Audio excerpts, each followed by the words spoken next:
So, oh, right, yes, very good. So welcome everybody. I hope you can see the screen okay now.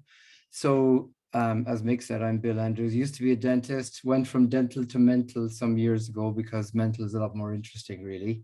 And from the beginning of I trained as a human givens therapist back in 2003-04, and really immediately I started working, I became interested in the idea, well, how do we know that what we're doing is actually helping anybody? And that led me into the whole world of outcomes measurement, et cetera, and that was the beginning of a long journey which is continuing. And so this evening we're going to talk about outcome measurement through a practice research network and unpack some of the various issues that are involved there. So let's see.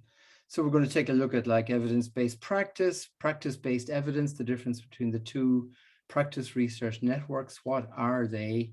And in particular, then looking at an example of PTSD resolution. This is a veterans charity I'm very involved with who have their own practice research network for systematically gathering routinely their outcomes data with clients. I'm going to talk a little bit as well about the Human Givens Institute, which has its own research network. And then finally, just cover some issues around practice research networks. And of course, it goes without saying that everything stands on the shoulders of other giants. And I'm very grateful to, for example, all of the therapists and clients who embrace this way of working and are involved in various practice research networks I have connections with, and particularly in this case to the PTSD resolution trustees who've been dedicated to this really very much so over the last 15 years. HGI is an organization, and a whole list of academic influencers, and you'll recognize some of the names there, I'm sure. So evidence-based psychological practice. Well, a reasonable place to go for a definition about this would be to the American Psychological Association. This is what still stands today, first written in 2005. The integration of the best available research with clinical expertise in the context of patient characteristics, culture, and preferences. So looking at that, I just want you to sort of keep in mind these important words within this statement: integration with clinical expertise, and then patient preferences. Just hold that thought for me. Now, typically, evidence-based psychological practice, as it emerges with NICE guidelines, comes through a hierarchy of evidence. And you can see right at the top of the pyramid there, we've randomized trials and meta-analysis of randomized trials. So this is the sort of evidence base that's used to inform NICE guidelines. NICE guidelines, in turn, of course, informs then the idea of how this is put into practice out in the real world. And of course, you may or may not be aware of the Improving Access to Psychological Therapies program piloted back in 2006, and which is still going strong and is holding the control, if you like, in how evidence-based practice is interpreted and carried out routinely, certainly in England anyway. And I just want, this is pointing out what's written in the IAPT 2019 document about effectiveness of psychological therapies.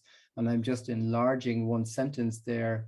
So the optimal method, bear in mind 2019 now, the optimal method for establishing a comparison is randomized clinical trial. So randomized clinical trial remains the sort of focus as the top of the pyramid, of the top of the tree of evidence, if you like.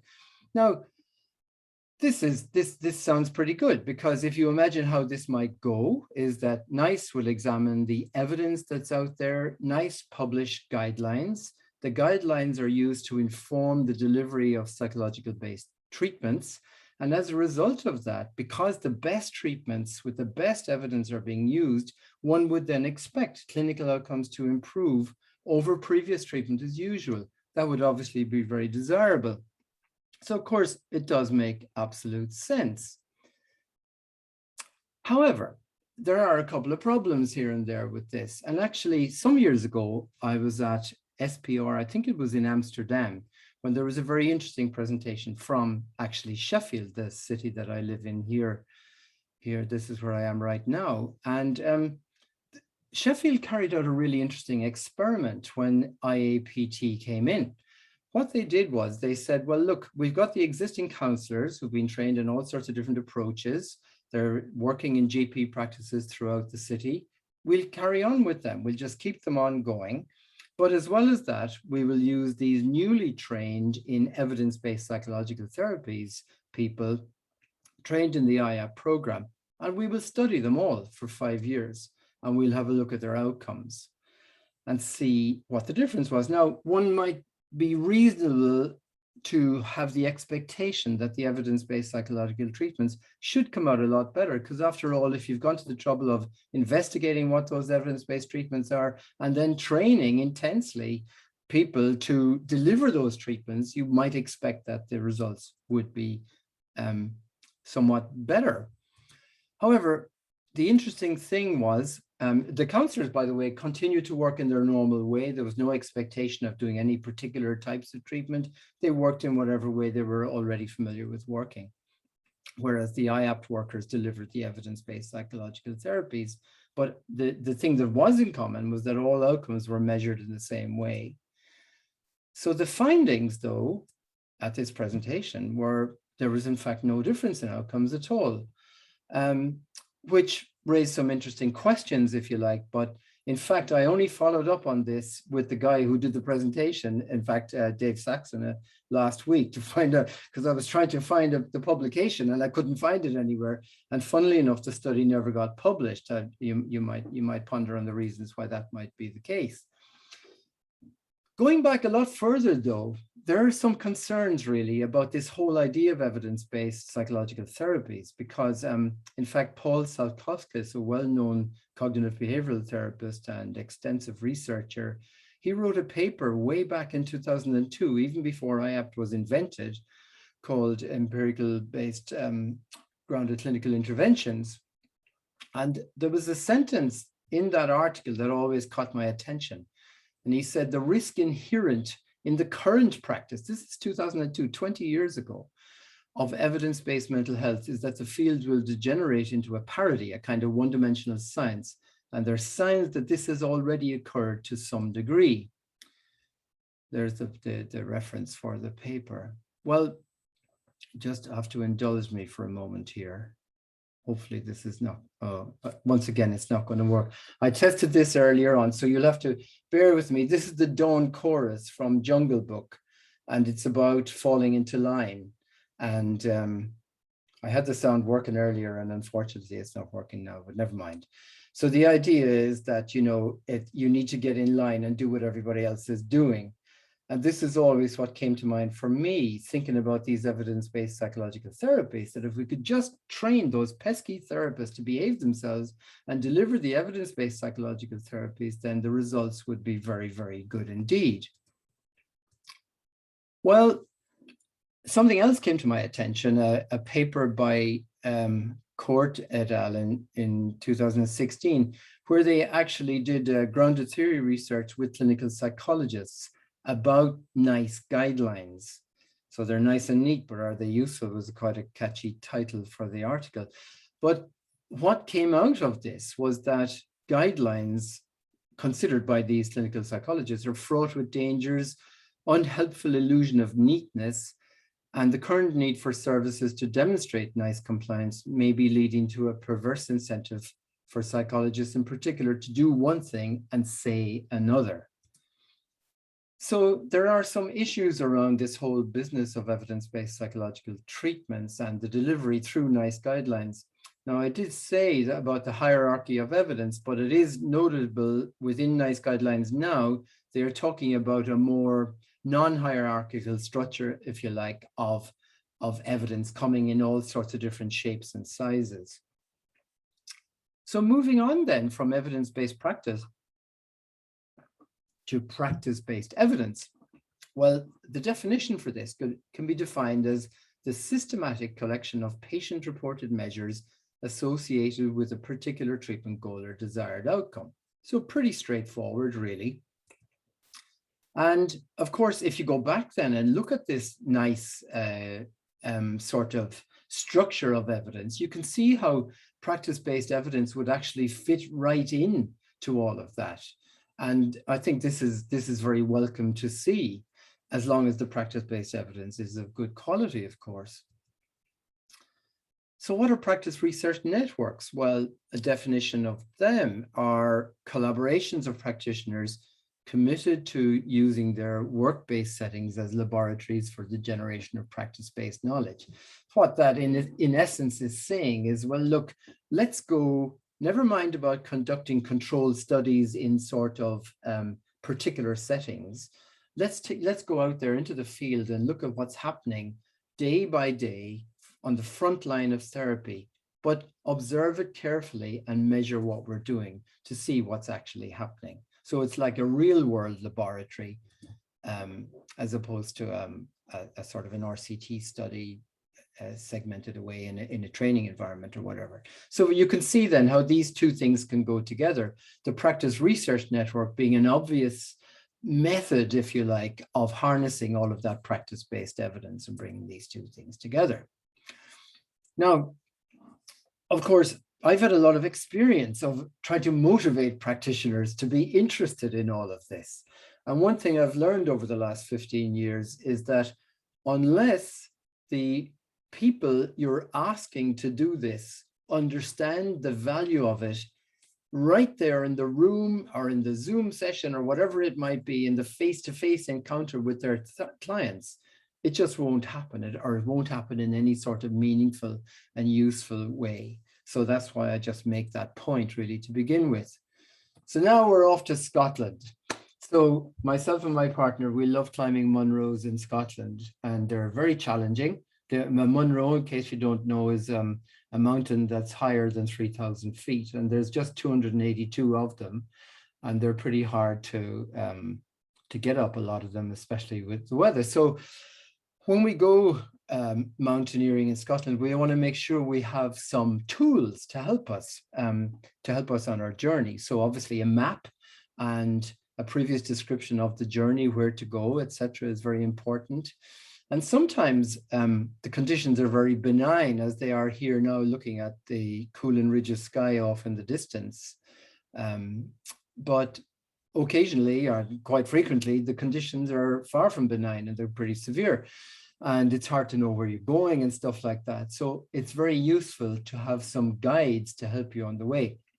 So typically in these days, with all the wonderful apps available, we've got maps online so you can identify where you are. Compass, of course, is very useful as well. And in a way, this relates to navigating your way in that journey that you're going on with your client. So when it comes to why bother with outcome and feedback measurement, and this is making the point for that individual therapist-client interaction, well, it brings the voice of the client into the service delivery process, and it's helpful in the service of the client. Now, as well as that, of course, it can help to support one's organization, as you're going to see shortly. But this idea of the voice of the client and understanding in a very non-hierarchical way about the relationship between the client and the therapist, and understanding what's actually working for the client, or almost more importantly, what's not working for the client, that is being articulated very much by movements. For example, Scott Miller's movement in America, the International Center for Clinical Excellence, where they talk about, this is inspired by excellence research generally, about feedback-informed treatment, where you measure your baseline so you get an idea as a therapist, how am I actually doing with my clients routinely? And then you observe your outcomes. You can observe when you're doing well and when you're not doing so well, and recognize areas that might need improvement. And then you can engage in this idea of deliberate practice to improve those areas that you notice you've got deficits in, that you may benefit from. But there's other things about, of course, why a particular therapist may get involved in working with outcome measurement. They may be mandated to do so. And in fact, if you work in IAP services anywhere in England, you are mandated to use particular measures at every session with your clients, whether you like it or not, or whether you believe in it, in having any value or not. So that's IAPT. But of course, you may be involved in doing this in research projects as well. And your organization might indeed need data to report on to secure funding. And in fact, a lot of the people taking up Pragmatic Tracker licenses with us now are people who are, for this very reason. They need to produce evidence of the effectiveness of what they're doing in order to secure ongoing funding. But going back to these first principles, which I think are the most important really, is about bringing the voice of the client into the service delivery process, because through this, it's helpful in the actual service of the client. And as I would put it, it actually makes doing therapy easier because it provides a sort of a structure. That is, if you like structure, not everybody does, of course. So I just want to move on now to talk about a particular example of this in action in PTSD resolution, and then a little bit about the Human Givens Institute. So PTSD Resolution is a charity that's free to veterans. It may be people who haven't been in any of the armed services for decades. So people serving from Northern Ireland, the Falklands War, all that. People come all the time from these sort of backgrounds, and they can simply make a phone call. They might hear about it through friends or through another organization or whatever. Make a phone call, and so this story I'm telling you really is about the journey from those people making that initial phone call, that referred or self-referred into the service, all the way through the service to aftercare and out the other end. And the sort of data that can be captured is like the source of these clients as well. And you can see about a third of them actually self-refer, and various other organizations then refer them into the service. So how does this journey begin? Well, it starts off with the client phoning in.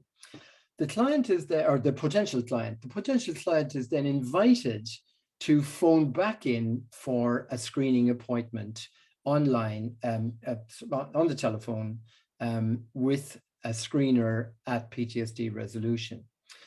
And this is an important step because often when people are seeking help, they may be looking down different avenues, different roads, different ways of going about things. But what PTSD Resolution found, that by introducing this simple step of inviting the client to phone back in for the screening appointment, is they vastly reduced dropout rates, and they got much better engagement. So because the people who chose to phone back in were more committed to getting involved in the process. So that's the beginning of the journey. The screening practitioner will log into Pragmatic Tracker. And Pragmatic Tracker, why Pragmatic Tracker? Well, it's a secure system, it's GDPR compliant. It allows separate login for geographically dispersed users. So the Human Givens therapists who are delivering the PTSD treatment are scattered about all over the country, so they can log in from anywhere. And it provides a secure place for notes and reflective communication with the client, most importantly, about their progress in treatment. And it actually became extremely relevant, of course, in the recent lockdown. So this admin person will log in, two-factor authentication to come in, and they'll add a new client into the system. And these are just administrative sections, setting the client up, the profile of the client, which may not get populated straight away at the beginning until they've actually, it might be down to the therapist to complete this, what medications they're on, etc. And so this is how the system sets up the choice of the measures that are going to be used, etc. On the choice of measures, well, there's a screening measure that's bespoke to the organization. So that's the measure that's filled in while the screening admin person is actually on the phone with the client, and they populate that screening measure at that point. And then the clients are then, if they choose to, referred on to a treating therapist who they'll see usually within a few days, or be in contact with them within a few days. And then the therapist will invite the clients before their first appointment or at the start of their first appointment to fill in various measures. So one measure that's sort of bespoke to human givens, if you like, at the moment anyway, is the PRN 14. And this is a measure about unmet need and functioning. And then general distress, core 10 has been used for many, many years. And we're hoping actually next year to do a study using GAD-7 and PHQ-9 as well. And then the impact of event scale is used for trauma. And again, in the study next year, hopefully to use the PCL-5. And then feedback measures to bring the voice of the client into the process. So they're invited to provide feedback session by session by session as they're going along. So this is showing you this screening tool in action. This is now, if you imagine the screener is on the telephone with the client. What are your main reasons for seeking help? What have you had this, have you sought help for it before, etc.? These sort of questions. How distressing is it to you? Where did you serve? When did you first notice you were having problems? Etc., etc. There's 23 different questions there. And then finally, the last one is, so what typically happens now is we can arrange for one of our team to contact you to arrange an appointment. So the client is invited if they would like to see a therapist. And at that point, the screening person is then able to go off and seek a therapist to take the client on to check out, and then they can reallocate the client within Pragmatic Tracker, as you can see here. They can easily reallocate them to that treating therapist. Once they log into Pragmatic Tracker, they will then see the client waiting for them in there with the details about them. There's an internal messaging system then for the admin person to send the information to the therapist, so you're not dealing with insecure messaging in emails, etc. So the therapy process begins, typically 6 sessions, including the first assessment appointments. More sessions can be requested if necessary, and therapists use Pragmatic Tracker for all case notes. They set up sessions in Pragmatic Tracker, and the clients are invited to fill in questionnaires. Many therapists choose to do that before sessions, so even before they see the client at the very first appointment, they'll have a lot of information about them. But others would prefer to have the client fill in the measure with them in the beginning of the first session, and then feedback after sessions, etc. So what this sort of looks like in Pragmatic Tracker, this is a client going from screening through treatment to completion. I've just redacted the name of the practitioner.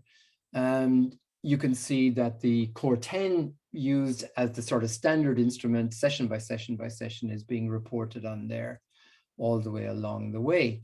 From the client's perspective, what this looks like, through email invitation, they get a link like this one in blue you can see here. They click on that link and that takes them to the questionnaire set. And then that they can go through that one item at a time.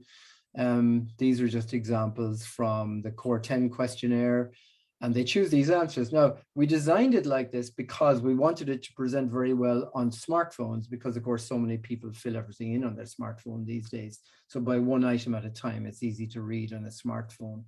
And the client just works their way through the series of questions. When it gets to the end, they're forced out of the system for security, obviously. And that can be done either in the room or online in a Zoom meeting like we're doing right now, or the client can fill that in by email, from an email link beforehand. And then that information is all available inside the system to the therapist. Now, as your list grows, of course, more and more names are populating here on the client list page, and there's a lot of information available on this page. So just looking over on the left-hand side there, you can see the number of clients. This is actually a screenshot from the admin page of the open cases in treatment a couple of weeks back. So 309 cases in treatment at the moment, 297 actually in treatment, so many not seen for 30 days. So this is to highlight when people might be dropping out that they need following up on, or they need appointments chasing up on, etc. Over on the right side of that screen, then you can do a lot of sorting and filtering to bring up, when people who maybe haven't had appointments for quite a while. But you can, where that arrow is pointing there, you can also look at how the improvements are going for these clients. So you can toggle that to show the ones who are making the most progress and the least progress. So you can identify clients who may be at risk of just not doing very well from treatment and perhaps follow up with them, with the treating practitioner, etc. What this looks like in the individual client profile on the chart, this is just showing the core 10 measure here. You can see it's tracking the progress of treatment right the way through. Now, this page, the chart, is extremely useful in bringing the voice of the client into the treatment process, because this page would typically be shared between the client and the treating practitioner to look at item by item the changes that had taken place from the first time the client came in to the time before this one to this one. So you can track not just the overall score change of the measure, but actually item by item changes as well. I always describe this page as the conversation enhancement tool. So the idea of this is to help in the communication with the client, to help unpack that client's story and understand exactly what's going on for them. There's also a very useful summary screen page, which is very useful to get a one-page representation of everything that's going on for the client as well. But there's more that I want to show you here, which is very useful, which is the scatter chart area.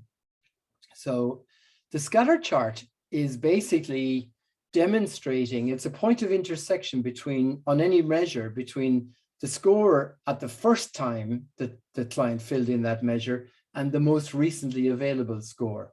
That will often be the last time, but it might be, if someone's actually in treatment, it'll be at whatever the most recent attendance point was.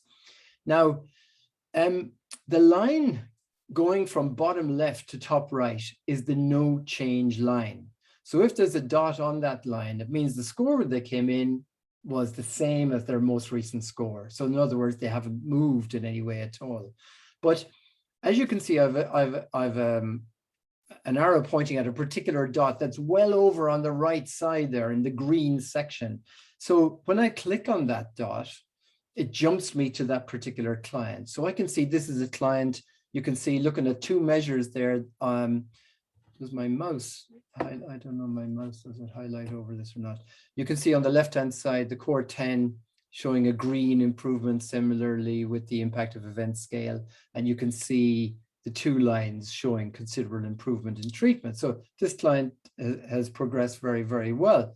But going back over here and looking at a dot over on the left side, you can see that the opposite is the case. So they sort of bubbled along and actually got worse by the fourth appointment. So that's why they're over on the left side of that dotted line. So that is very helpful, being able to sort of identify from your case list the clients that are perhaps not progressing well as opposed to the ones that are doing pretty well. There's lots more as well in the PTSD resolution version of Pragmatic Tracker. These are human givens therapists, so all those interventions listed there are typical interventions. And it just means that the therapist can capture what they did at a particular time with the client on that session, and that then can be studied later on. There's also client reports that can be drawn out as well. And those reports can then be used to extract data, populate it into SPSS, etc., for further data analysis. Now, this is PTSD. This is actually the live data from just a few weeks ago. So with 2,500 cases in here. And I just wanted to show you now what this looks like on a big scale, where you're looking at all of the closed cases over time. And I've got three measures switched on here on this slide. And as you can see, thankfully, the dots are populating much more concentrated on the right side of that dotted line running from bottom left to top right. So these are people who've improved in treatment. And then we can focus in more on, let's say, just one measure, the core 10. So there's 1,800 cases here. This is closed cases now. So this would have been their first core 10 and then their last core 10, and looking at the change in score. And you get calculations of effect size as well to talk about the magnitude of change in treatment. So this is if you like, proximal research that's showing exactly what's going on live within the system right now. And this is looking at the impact of event scale, 1,160 cases here with a very large effect size as well. And again, most of the dots, thankfully, populating on the right side of that dotted line. And then the PRN 14. What's most interesting, actually, looking at, because I've been doing, just submitted a paper about the PRN 14, these are three different measures that are very, very different in nature. The core 10 is a general measure of distress. The impact of event scale is very specific to trauma. And the PRN 14 is a well-being measure, positively focused.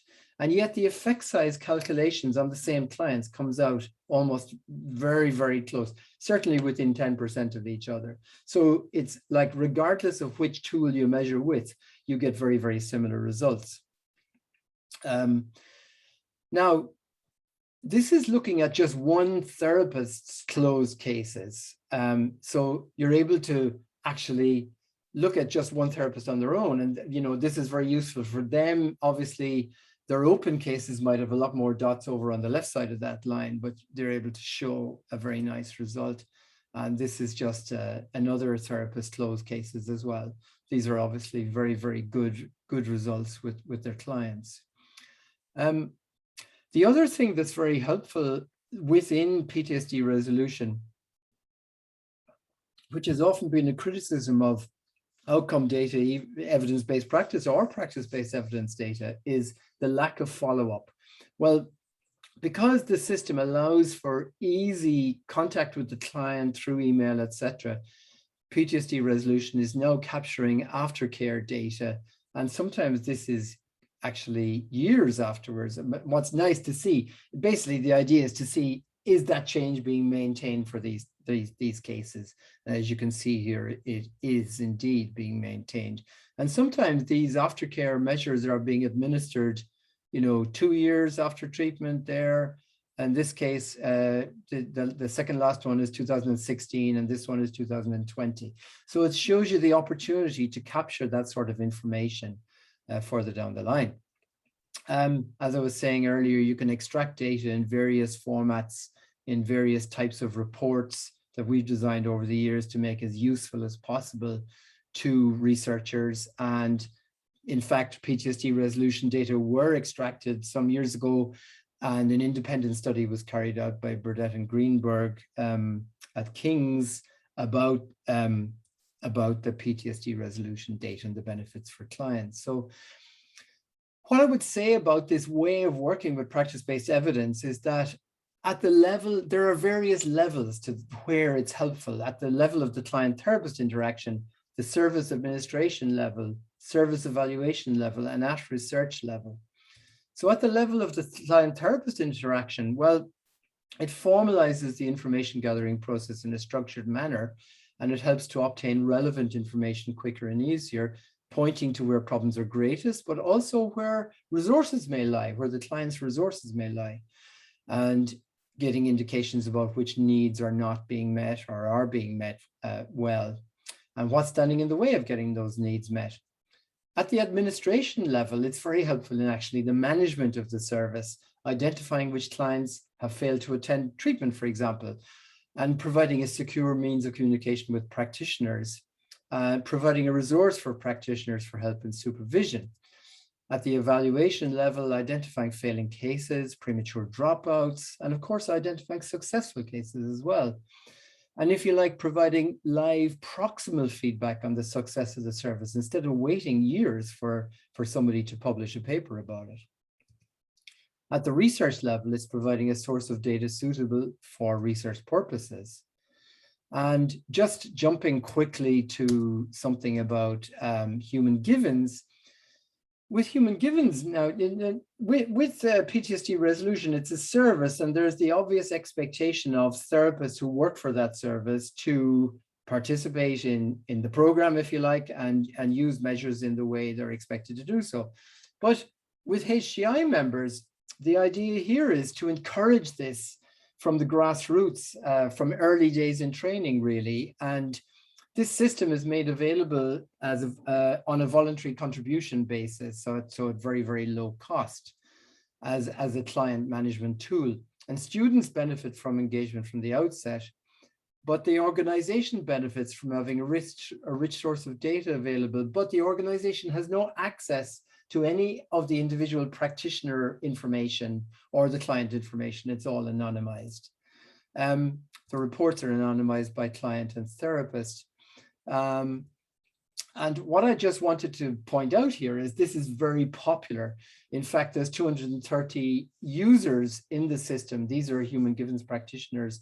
And on that particular day, I looked there, the 14th of October, before 12 noon on that day, 20 people had already been logged into Pragmatic Tracker, and another 20 on the previous day. So it's popular, it's used a lot, it has great acceptability with the therapists. And as you can see, there's a vast amount of information gathered in here, looking at all these dots. Drilling into that a little bit more, of course, this whole system started before IAPT. And I guess had we known that IAPT was going to adapt GAD7 and PHQ-9 as the holy grail of measurement, we might have set about this earlier, but we're now obviously able to do that within the system. So therapists, if they want to use those measures, can do so. And these are just examples, again, of using the different outcome measures and the sort of effect sizes that can be found, etc., etc. It's a bit of a whistle-stop tour. There's lots more within Pragmatic Tracker as well. And there's one area in particular that's about capturing problems, but there's one area that I know is pretty close to Mick Hoover's heart about goal-based outcomes, because he wrote a book about it. And in fact, Manny wrote the book with Duncan Lowe. We collaborated with Duncan to ensure that the presentation of goal-based outcomes in Pragmatic Tracker is an exact replica of his paper-based system. So it's true to that, but maybe that's going to be for another time to talk about. Critiques of practice research networks, just in the last couple of minutes. Well, the typical critique that's always been around is about it being an uncontrolled environment as opposed to a systematically controlled environment in a tightly controlled randomized clinical trial. Poor internal validity, potential for abuse through cherry picking of the clients. Do the therapists report on all of their data? Uncertainty about exactly what's happening with the clients, like what are these therapists actually doing with the clients? And maybe lack of adherence to protocols, and how confident can one be in the results? So these would be common criticisms of practice research networks. Some answers to those might be, well, in terms of an uncontrolled environment, well, actually, this is real world, everyday frontline experience. And I think PTSD resolution is very, very true to that. The data capture rate is 100% for clients at the beginning of treatment. So, you know, it is a really accurate reflection of exactly what's going on. And there may be, while there might be poor internal validity, there's excellent external validity, because the face validity with the clients and the therapists interacting with the clients, looking at this information together with them about their client story, if you like, really, really brings that home. Cherry picking, well, you know, this is all about, like, there's no point in any of that. And all of the therapists know that, like, nobody can learn anything unless you have an ethical approach to this. And this is an ethical profession. So one would expect that of the participating practitioners. There's nothing to be learned otherwise. Uncertainty about exactly what's happening with clients. Well, there's lots of new features like the intervention tracking I was showing earlier on. And what we're moving on to do now next year is adherence tests with more controlled studies. But there is a point about this, about lack of adherence to protocols. Well, you know, going back, remember the study from Sheffield? The fact is that we don't necessarily know what the practitioners who were just carrying on to do what they always did, we don't necessarily know exactly what they were doing. But the important thing was they were getting outcomes just as good as the evidence-based psychological treatments. So the focus really is about outcomes, and outcomes will always trump process. because from a client's perspective, that's what they want. How confident can you be in the results? Well, increasingly confident when you can see a well-run practice research network carefully gathering its data over time. Early studies in practice research networks were often based on very small percentage of clients, even filling in a first measure, not to mind about subsequent measures. Poor quality data often being transferred from paper, poor IT systems, and better systems now, Pragmatic Tracker being just an example, facilitates much better and easier data entry and capture. So I would like to finish by saying that really this whole idea of the pyramid of evidence, you could turn it all on its head. And you can see then the integration of practice-based evidence with evidence-based practice being a complementarity between the two, both being equally valid and equally important to inform each other. So on the journey up to the top of those mountains, or whether it's off in the distance and trying to find your way, that just brings me back and hopefully gives us maybe about 14 minutes, according to my watch, for any questions that anybody might have, or comments or observations or whatever like that.